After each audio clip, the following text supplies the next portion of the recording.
প্রদেশ কংগ্রেস সহ রাজ্যের আরো দুটো রাজনৈতিক দল ত্রিপুরা পিপলস পার্টি এবং গণমঞ্চ, আমরা তিনটি দল মিলে বিগত লোকসভা নির্বাচনে ৮ দলের একটা জোট আমরা প্রতিদ্বন্দ্বিতা করি।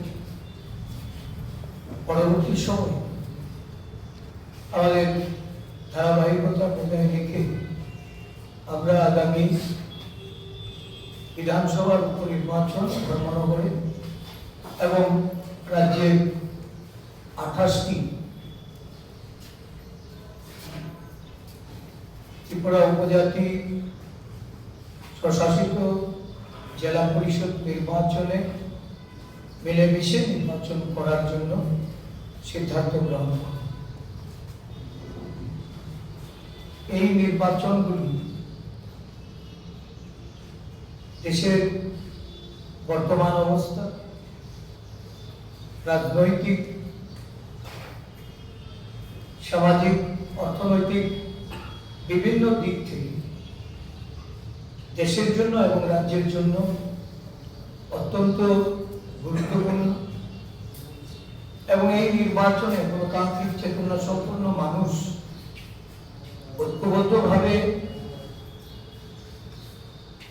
শাসক দলের মোকাবেলা করার জন্য সিদ্ধান্ত গ্রহণ করে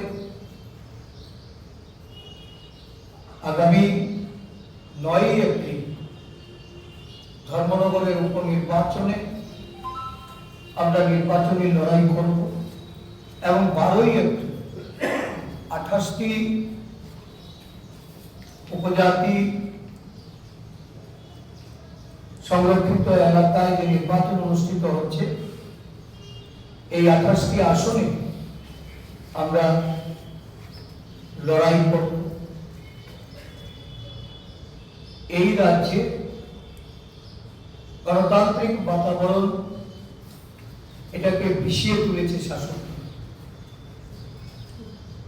এটা নতুন কিছু নয়। নির্বাচনের নামে প্রহসন, অর্থনৈতিকভাবে নির্বাচনে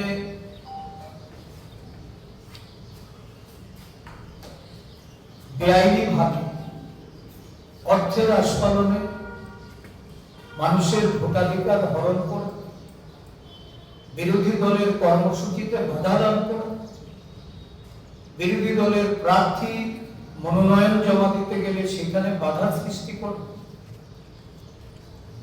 বিরোধী দলের প্রার্থী সহ কর্মীদের বাড়ি বাড়ি গিয়ে হুমকি দিয়ে তাদেরকে মনোনয়ন প্রত্যাহার করার ঘটনা এই রাজ্যে বিগত ৮ বছর ধরে মানুষ প্রত্যক্ষ করে চলেছে।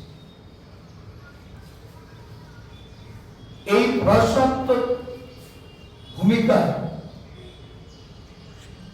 বেশ কিছু রাজনৈতিক দল আজকে ঐক্যবদ্ধ হয়ে তার মোকাবেলা করার লক্ষ্যে এক ছাতার নিচে এসে এই লড়াইয়ে অবতীর্ণ হওয়ার জন্য সামিল হয়েছে। প্রদেশ কংগ্রেসের পক্ষ থেকে ধন্যবাদ জ্ঞাপন করব ত্রিপুরা পিপলস পার্টির নেতৃবৃন্দকে, যারা এই লড়াইয়ের জন্য নিজেদেরকে সংবদ্ধ করার লক্ষ্যে এই ত্রিদলীয় জোটের মধ্য দিয়ে তারা নিজেদেরকে যুক্ত করেছে। মোটামুটি আমাদের প্রস্তুতি শেষ করে নিয়েছি। আপনারা নিশ্চয়ই অবগত হয়েছেন যে আমরা ত্রিদলীয় জোটবদ্ধ লড়াইয়ে আমরা যাচ্ছি।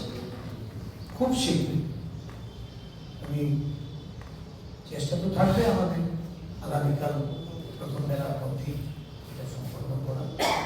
আমাদের অভিপ্রায় আজকে সমস্ত খুঁটিনাটি বিষয় আসলে যা যা ছিল এগুলিকে বাস্তবতা করার জন্য আমাদের নেতৃবৃন্দরা কাজ করছেন, সম্ভব হলে আজকে রাখবেন না কালকে আসলাম। সিট শেয়ারিং এর ব্যাপারে কিছু আলোচনা হয়েছে শরীফদের সঙ্গে?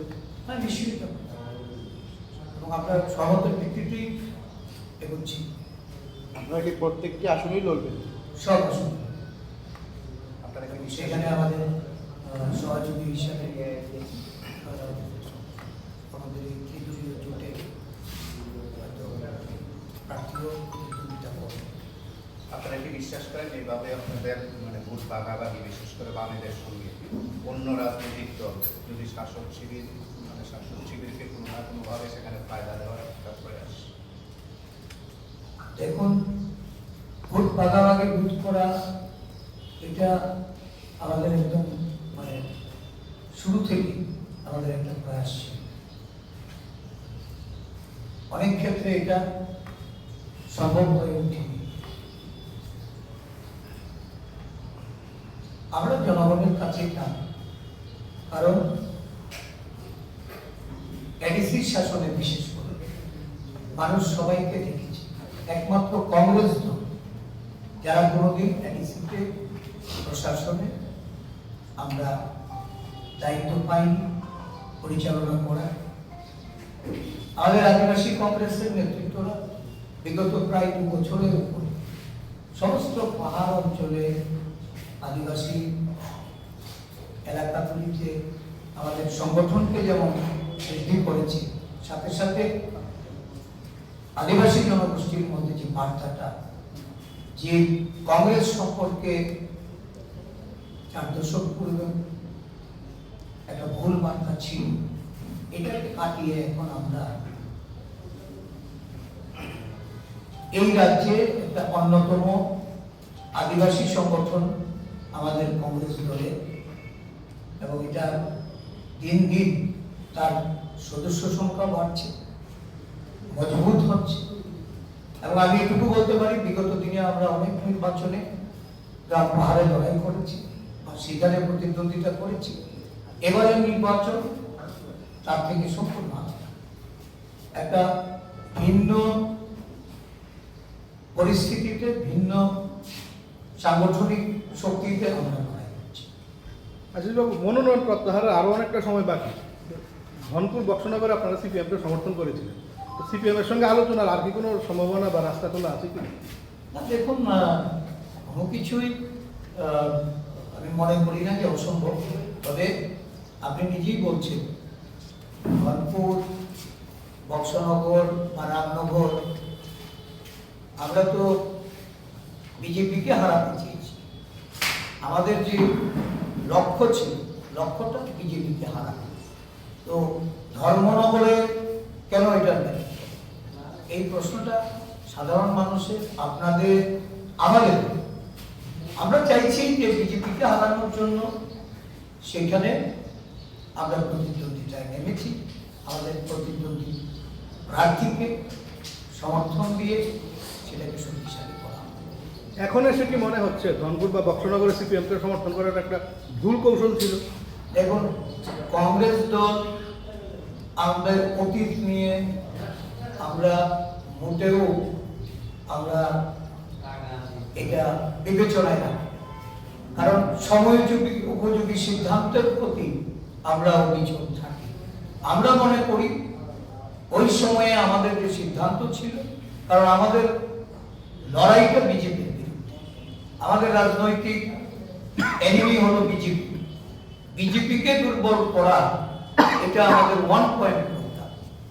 সেই ক্ষেত্রে আমরা সহযোগিতা চাই, সহমতের ভিত্তিতে এগোতে চাই। কিন্তু সত্যি আজকে আমাদের আবার নতুন করে ভাবতে হচ্ছে। এবারে নির্বাচন আপনাদের মানে শত্রুপক্ষ কারা? অবশ্যই বিজেপি, কারণ আমাদের লড়াই বিজেপির বিরুদ্ধে, এটা সারা দেশে এবং আমাদের রাজ্যে।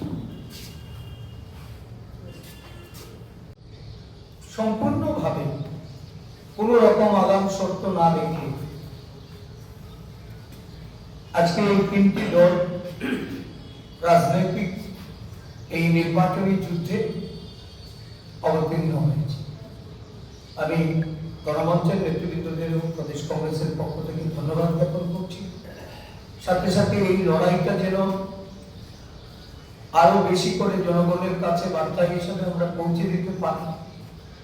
বিভিন্ন শুভবুদ্ধি সম্পন্ন মানুষ, বিভিন্ন বড় সংগঠন, রাজনৈতিকভাবে সচেতন সমস্ত অংশের নেতা কর্মীদের কাছে আমাদের আহ্বান থাকবে প্রদেশ কংগ্রেসের পক্ষ থেকে যে প্রশাসনাত্মক নির্বাচনকে রোধ করার জন্য, এই নির্বাচনে সাধারণ মানুষের ভোটাধিকার প্রয়োগের ক্ষেত্রে, গণতান্ত্রিক রায় প্রদানের ক্ষেত্রে যে কোনো ধরনের প্রতিকূলতা কাটিয়ে আমরা যেন এই নির্বাচনকে সুষ্ঠুভাবে সম্পন্ন করতে পারি।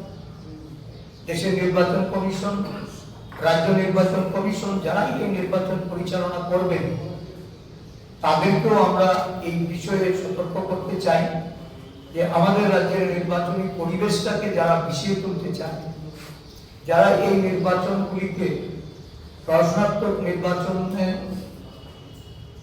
সাধারণ মানুষের ভোটাধিকার কেড়ে নিয়ে একতরফাভাবে জয়ী হতে চায়, তাদের বিষয়গুলি সম্পর্কে তারা যেন প্রয়োজনীয় পদক্ষেপ বা যথাযথ পদক্ষেপ, সময়োপযোগী পদক্ষেপ তারা গ্রহণ করেন, আমরা এই তিন দলের পক্ষ থেকে নির্বাচন কমিশনের দৃষ্টি আকর্ষণ করছি।